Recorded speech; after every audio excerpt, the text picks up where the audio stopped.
ছোটবেলা যখন আমি আমার আপুর লিপস্টিক, আপুর শাড়ি, আমার আম্মুর নতুন কাপড় বা আমার শাশি আম্মার নতুন কাপড় পরতাম, আমার এই হাঁটা চলা মাত কথা সেটা আমার বাবা মানতে পারতো না। বাবা যখন মানতে পারতো না, অনেক সময় আমার উপরে অনেক রকম টর্চারিং, হাতে দড়ি বেঁধে টেবিলের উপরে তুলে তীর, কাঠের তীর ছিল তখন, এটার মধ্যে বেঁধে আমার বাবা আমাকে এই চলাফেরার জন্য দৌড়ে খুব মারামারি করছে। আমি যে নিজে হিজড়া আমি জানতাম না, আমি জানতাম গুরমি, আমি তো বোধহয় গুরমি।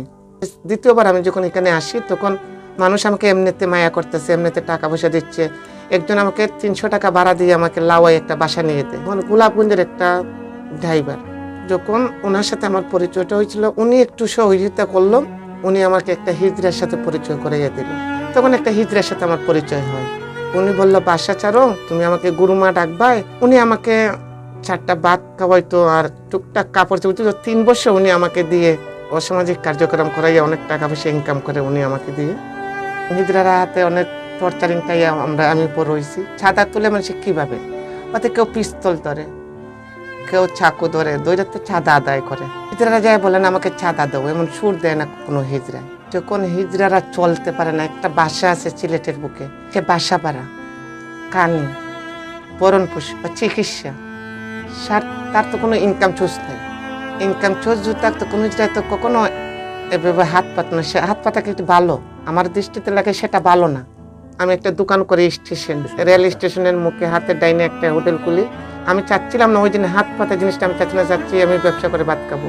কাস্টমার ঢুকতে চায়, যখন আমাকে দেখে না ফাউ বাড়ায় আবার রিটার্ন ঘুরে যায়, তখন আমার মনে অনেক কষ্ট লাগে। ইস, আমি কেন এমন মানুষ, আল্লাহ কেন আমাকে এমন দিল।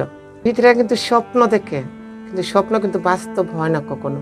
আমার যদি একটা সন্তান হতো, ইস, আমার যদি স্বামী হতো, আমি যদি সংসার করতে পারতাম মেয়েদের মতো। আমি তো মেয়েদের দিকে কোনো দিকে কম না। আমার তো মন চায়, যে বাবা আমাকে টর্চারিং করেছে, হিংসে করেছে, মাকে ছাড়ার কথা বলছে, সে বাবা এখন কাছে টানে, মানে শেষ বয়সের সময়। এখন আমি আমার জীবনে যে সঞ্চয়গুলো করছিলাম, সব সঞ্চয়গুলো আমার বাবারকে আমি দিয়ে দিই ওনার চিকিৎসার জন্য। আলাদা একটা বাসা আছে আমাদের, যেমন আমি শিখছি আমার গুরুমার হাত ধরে, এইভাবে প্রত্যেকটা তিলঙ্গের লোক একজনের মাধ্যমে একজনের শিখে নেয়। একখান মাইল লাগলে ওই যে হিজড়ার বাসা, তখন আমরা হিজড়ায় যাই, তখন এই ভাষাটা আমরা প্রচার করি। তা না হলে এরকম ভাষা আমরা কোনো জায়গায় প্রচার করি না। কেউ বুঝতেছে না হিজড়া বলে, তখন তালিটা দিয়ে একটু বুঝিয়ে দিলাম। ভাইয়া বলে ওনাকে সম্মান করে ডাকতেছে, উনি গুরুত্ব দিচ্ছেন, তখন সে বাধ্যতা হিজড়া ওইভাবে তালাই দিব। আলাদা কোনো ধর্ম নেই। ধর্ম বলতে আমি ইসলাম ধর্মের সন্তান। আমি চেষ্টা করি ইসলামের মাঝে যা যা কিছু আছে তা মান্য চলার জন্য। হিন্দু, খ্রিস্টান, বৌদ্ধ সব ধর্মের মধ্যে তৃতীয় লিঙ্গের লোক আছে। এখন আমরা তৃতীয় লিঙ্গের লোক যারা এখন যে ধর্মের লোক হোক না কেন, আমরা সব মিলিতভাবে এক হইয়া চলি, কিন্তু ধর্ম পরিবর্তন কেউ করে না।